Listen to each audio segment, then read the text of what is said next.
Bonjour. Alors je vous ai présenté il n'y a pas si longtemps que ça le début du montage et de la peinture du L-Brut. Il se trouve que donc entre temps, comme je vous l'avais dit, j'ai avancé. Et je pense que j'ai trouvé quelques belles idées pour le terminer. Je ne l'ai pas encore collé, là je vous ai remis les pièces en place pour que vous voyez un petit peu ce que ça donne et que moi aussi je vois un petit peu ce que ça donne. Donc le truc c'est que j'ai enlevé ça pour que vous puissiez voir correctement la tête. Voilà, on va voir ça tout à l'heure.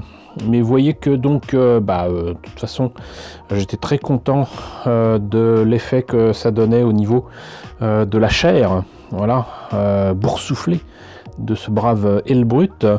Va falloir quand même que je reprenne des endroits où j'ai remis justement de la peinture chair autour notamment là des canons. Quand ça sera de toute façon collé, c'est à ce moment là que je le ferai, parce que sinon ça servira entre guillemets à rien.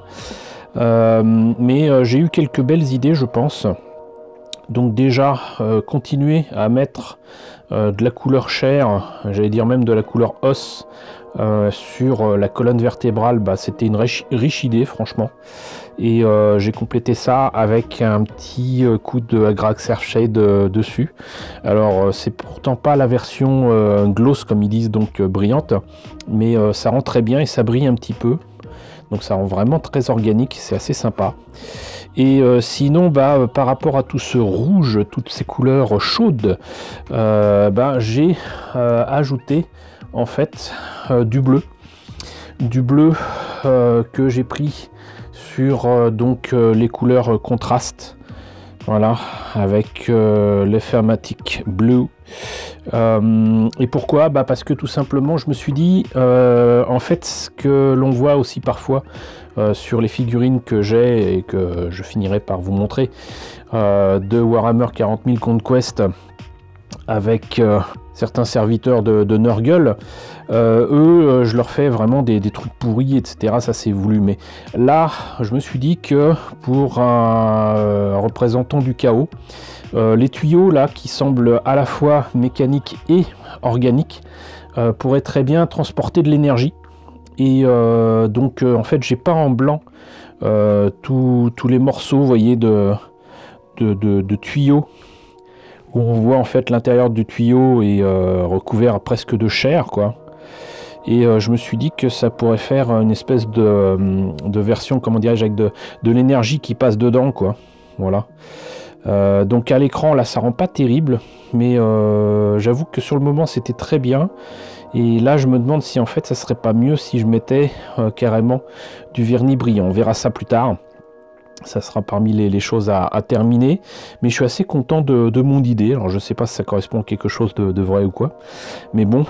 Sinon donc il y avait les ongles des pieds, parce que ça c'est des orteils, figurez-vous, avec des ongles énormes, voilà, vraiment pas beau. Et j'ai utilisé, que je vous dise pas de bêtises, alors il me semble que c'est du Wildwood ou peut-être du Dark of Flesh, je sais plus, en tout cas une peinture marron. Et ça rend pas mal aussi, ça rend pas mal du tout. Mais sinon je suis vraiment très content de l'effet sur la tête là, vraiment. Et là j'ai mis sur la tête elle-même, pas autour. Je considère que la tête n'est pas boursouflée, donc elle a une chair un petit peu plus, comment dirais-je, proche du zombie, quoi. Puis ça m'a fait penser, vous savez, à ces couvertures de disques où il y a une espèce de zombie comme ça avec des yeux qui brillent. Et je me suis dit ça pourrait être sympa de faire ça. Et j'ai fait une petite pointe de blanc. Et sur cette pointe de blanc, j'ai mis hop là, du Tesseract Glow. Et ça rend super bien. Ça rend super bien. Et j'en ai profité pour, si je me trompe pas, hein, parce que j'ai peur de me tromper. Non, ça doit être ça. J'en ai profité pour mettre du vert aussi, enfin du blanc d'abord et du vert ensuite sur les yeux qu'il y a là. Là, je sais pas trop si c'est un œil, mais je me suis dit tant pis, hop, je le mets quand même. Donc du blanc d'abord, et ce truc là très fluo ensuite. Et du coup là, il y a beaucoup plus de neuil. Là, et ça rend là aussi très très bien. C'est plutôt fait pour faire des écrans, je pense, hein, mais là ça rend vraiment super bien parce qu'en plus c'est à la fois fluo et c'est une couleur qui est complètement opposée aux couleurs chaudes que sont le rouge, le jaune. Voilà, c'est vrai que le vert comme ça c'est du jaune et du bleu quelque part, mais ça rend super bien, ça ressort encore mieux. Voilà, et puis sinon les petites dents qu'il y a à droite, à gauche, là aussi, des pointes de blanc comme je vous avais dit, là également, là encore plus, et même si à l'écran ça rend très très blanc, en fait, croyez-moi, c'est plutôt du beige, avec du Skeleton Horde que j'ai mis dessus ensuite, voilà, et ça rend, pour moi, hein, vraiment très bien. Vraiment très très bien, et j'en suis vraiment très content. Et je vais remettre ça dessus pour que vous voyez la tenue de l'ensemble. Voilà, c'est vraiment super sympa, et ça rend vraiment très bien, moi je trouve. Et justement, alors là-dessus je me suis dit, mais que faire pour les plaques d'armure? Et au final j'ai fait j'ai pris une peinture qui est pas de la LED Belcher, que je vous retrouve ça, voilà, l'Iron Warrior. En fait c'est plus sombre encore que la peinture acier, et avec ça, donc du coup j'ai fait toutes les plaques d'armure en me disant, bah au pire de toute façon ça sera la couche de base. Je pense que j'ai bien fait, parce qu'en plus ça me permet de voir un petit peu plus où sont les fils, les pistons, les machins, et c'est ce que j'ai fait là derrière, là avec les pistons, que je reprendrai éventuellement. Et là j'avoue que du coup j'hésite encore à rendre ça plus sombre encore avec, mais je pense que ça sera trop sombre du coup après, avec du Black Templar, du Dun Oil, ou remettre dessus du rouge, alors pas la Mephiston Red comme je pensais le faire au début, soit du Blood for the Blood God, faudrait que je fasse un essai, soit du Blood Angels Red. Pourquoi? Parce que pour l'instant je trouve ça c'est super sympa, vraiment très cool, il est vraiment très bien, mais je pense que s'il est carrément rouge sur l'armure, avec des détails là, des trucs qui sont que je vais peut-être faire cuivrer ou dorer, en tout cas peut-être cuivrer d'abord et dorer pour faire les pointes de lumière ici et là. Je pense que entre le doré, le rouge, la couleur chair, ça va donner un truc énorme et très rouge, très sanglant, et je pense que ça peut le faire. Ça peut le faire finalement. Le rouge me semble être un bon choix, parce que sur une peinture acier comme ça, rajouter du cuivré et du doré, ça risque de faire too much, un petit peu too much. Mais voilà où j'en suis, et donc maintenant ce que je vais faire, c'est repérer, parce que là encore, juste pour vous prouver que voilà, des fois il faut faire quand même les choses correctement. Si je le démonte pas, j'aurai le plus grand mal à atteindre là une plaque d'armure qui est ici, qu'on voit même pas d'ailleurs dans l'ombre. Je vais pouvoir travailler sur certains détails beaucoup plus facilement si je démonte les pièces. Donc c'est ce que je vais faire. Je vais démonter les pièces. Je vais faire justement déjà peut-être voir si des essais avec le rouge et tout. Une fois ça fait, faire le cuivré et le doré, et pour les effets définitifs, donc éventuellement rajouter du sang ici, voilà, je verrai ça bien évidemment vers la fin, mais déjà faire les détails sur les plaques d'armure, ensuite coller les pièces, bien les serrer, vraiment bien les serrer. Et parce que là, vous voyez que du coup, ça tient plus trop. Mais et une fois que ça sera fait, je pense que on sera bon, que ça sera terminé. Donc j'espère que le résultat là que vous voyez déjà vous plaît. Et ce que je vous propose, c'est de rester avec moi pour justement le travail des plaques d'armure et les essais avec les plaques rouges, on va appeler ça.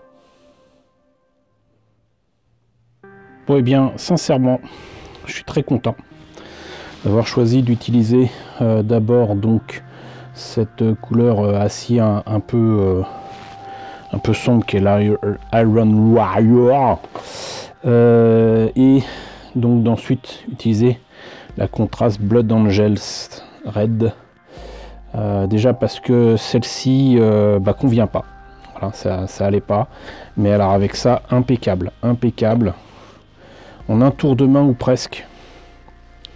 Voilà, tout a été rendu rouge. Bon, par contre, j'avoue que quand ça sèche, c'est sec, pardon, ça rend un peu moins bien que quand on vient de le peindre. Donc je vais peut-être mettre un petit coup de vernis brillant une fois que ça sera terminé. Mais franchement, c'est cool. Par contre, je me suis rendu compte que les yeux là, je sais pas trop quoi mettre autour. Alors peut-être encore de la chair, hein, logiquement. Mais bon. Et sinon, plus j'y réfléchis, plus donc cette teinte rouge impose presque d'elle-même de faire d'abord les petites fioritures là, les petites décorations qui est un petit peu partout sur les plaques, en bronze. Même s'il y a écrit Balthazar Gold, c'est du bronze, hein. Voilà, du cuivre à la limite, plutôt du cuivre d'ailleurs, plutôt du cuivre, parce que du coup c'est du doré avec du rouge, hein, ça, c'est du doré avec du rouge. Et une fois que j'aurai fait ça, je rajoute un tout petit peu de Rétributeur Armor ici et là, et ça devrait donner quelque chose de vraiment très cool. Donc je me lance et je vous présente ça presque terminé, j'imagine, hein. Alors mine de rien, comme vous pouvez peut-être le voir, j'ai pas mal avancé. Alors première constatation, l'idée de mettre du Balthazar Gold, très mauvaise idée, parce qu'en fait la couleur est effectivement très proche du rouge. Et du coup ça se voyait pas. Voilà, on ne faisait pas la distinction entre l'armure que j'ai finalement choisi de représenter en rouge métallisé, donc du coup retour au Rétributeur Armor, hein, puis en plus c'est une très bonne peinture, et au pire je mettrai dessus éventuellement un peu de, j'arrive pas à lire le nom, Gehenna Gold, voilà, Gehenna Gold, mais bon, j'ai quelques doutes quand même sur la possibilité de rehausser encore plus le doré qu'il ne l'est là. Franchement, ça demandait du boulot, mais le résultat est là. Et donc sinon, par contre, j'ai bien galéré à faire en sorte de camoufler donc les jointures. Et encore là, je l'ai fait sur des pièces que j'ai collées donc ici sur les bras. Là, le pied. Et je vais prendre le pari que ça se verra pas trop avec la partie frontale, on va dire, qui elle-même a bien avancé, comme vous voyez. Donc je suis toujours aussi content du résultat. Par contre, j'ai repris les yeux ici, là et là, donc en faisant les pupilles, j'ai remis quand même une pointe de blanc, et j'ai fait donc le trait noir, et j'ai choisi de représenter les gemmes dans un vert différent, ici et là, et ça rend bien parce que j'ai mis en fait non pas de l'argent mais du blanc là aussi, et j'ai relevé tout ça avec donc la Technical Waystone Green qui vendait à un moment chez Citadel. En fait c'est du vernis coloré quoi, comme j'aime bien. Et c'était à mettre normalement sur de la peinture argentée. Et là j'ai pas fait de la peinture argentée, vous voyez que ça rend quand même franchement bien. Et ensuite j'ai fait le tour avec un petit peu d'Agrax Surfshade, histoire que les bords soient pas en vert. Et moi je pense que ça fonctionne plutôt pas mal. Voilà. Et donc voilà où on en est pour l'instant. Et j'ai choisi de mettre du vert aussi, non seulement dans les yeux ici, mais là il y avait des creux. Là ici, dans cette partie d'armure, là sur quelques tuyaux, parce que donc on a des tuyaux ici avec du plasma qui est plutôt bleu. Et là à l'arrière et dans les tuyaux, j'ai mis du vert parce que j'ai regardé une vidéo qui présentait donc une animatique d'un jeu vidéo donc de Warhammer 40 000 où on présentait le Hell brut, celui-là, ou pas loin.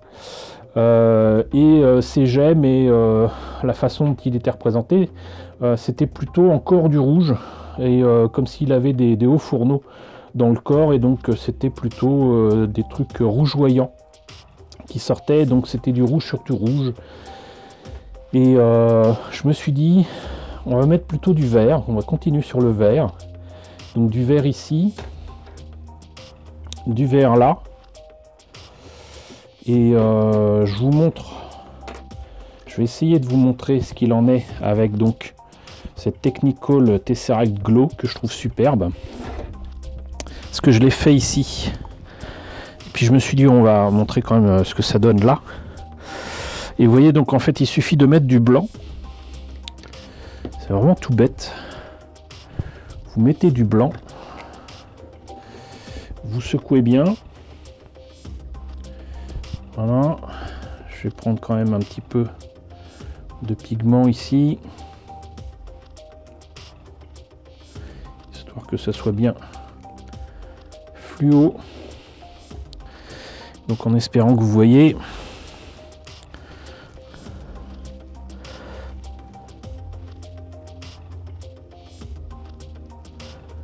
Là voilà.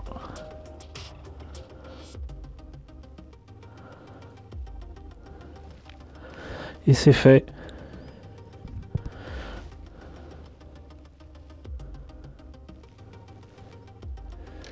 Ni plus, ni moins. Voilà. Bon, par contre là j'ai perdu un petit peu de peinture. Mais ça me semblait important de vous montrer que c'était simple et efficace immédiatement. Et que donc il n'y avait pas de raison de se compliquer la vie avec des pinceaux à 3 poils. Parce que le blanc, je l'ai mis avec exactement le même genre de pinceau, un pinceau LR en plus. Hein. Un pinceau pas spécialement gros, mais pas spécialement petit non plus. Et ce que j'ai fait, c'est tout bête encore une fois. C'est que j'ai pris de la White Scar par contre, que je l'ai appliqué là-dessus. Et ensuite d'abord avec le doigt, j'ai enlevé le blanc qui était en trop. D'ailleurs ça se voit un petit peu encore sur le rouge, que je vais reprendre. Et c'est tout. C'est tout. Et j'ai fait pareil ici, donc pour les tuyaux. Et je vais reprendre aussi pareil, j'avais mis du blanc et donc ce Tesseract Glow à l'arrière. Puis je vais reprendre ça avec de la couleur chair, du orange, ce que vous voulez, peut-être même encore du rouge, parce que on peut pas espérer avoir plus différent du rouge, même métallisé, que du vert. Et franchement, ça rend vachement bien, moi je trouve. Hein. Ça rend vachement bien. Et on a de nouveau une vidéo, je suis désolé, qui est un peu longue. Donc comme de toute façon le reste c'est vraiment des détails, donc reprendre la peinture pour les jointures, s'assurer que tout va bien ici et là. mais je pense que on est bien parti pour avoir quelque chose de vraiment très cool. Mais on va arrêter là. On va arrêter là pour ce Hellbrut, donc deuxième partie. Et ce que je vous propose, c'est qu'on revienne sur le montage et la peinture de cette créature des enfers et qu'on voit ça à un autre moment, hein, voilà, et que je vous expose du coup une idée que j'ai eue, qui était de prendre un diorama que je vous ai présenté au tout début de mes vidéos autour de Warhammer 40 000, avec un diorama que j'ai jamais terminé en fait, parce que je savais toujours pas comment présenter les choses avec cette épave, et de ces 3 premiers Space Marine du numéro 1 de Warhammer 40 000 Conquest. Et il se trouve que j'ai eu l'idée finalement de représenter ce Hellbrut de l'autre côté. Et pour que le fait qu'il soit énorme ne soit pas immédiatement visualisé par ces Space Marines, je vais faire en sorte que l'épave soit, comment dirais-je, recouverte de fumée. Et le vaisseau vient de s'écraser, certainement attaqué par ce Hellbrut. Donc je vais tenter de faire ça, de vous montrer ça. En tout cas, vous montrer déjà le résultat fini. Et ensuite, du coup, peut-être commencer une autre vidéo avec un projet de diorama. Voilà, avec ce Hellbrut, des Space Marines et une épave. Voilà, en tout cas, j'espère que la présentation donc de ce Hellbrut en cours de montage et de peinture vous a intéressé. N'hésitez pas à me dire ce qu'il en est dans la section commentaires. N'hésitez pas à liker, c'est très important. N'hésitez pas à partager, n'hésitez pas à vous abonner si ce n'est pas déjà le cas. Coucou nombreux abonnés qui nous ont rejoints ces derniers temps, bienvenue ici, on est bientôt 5000.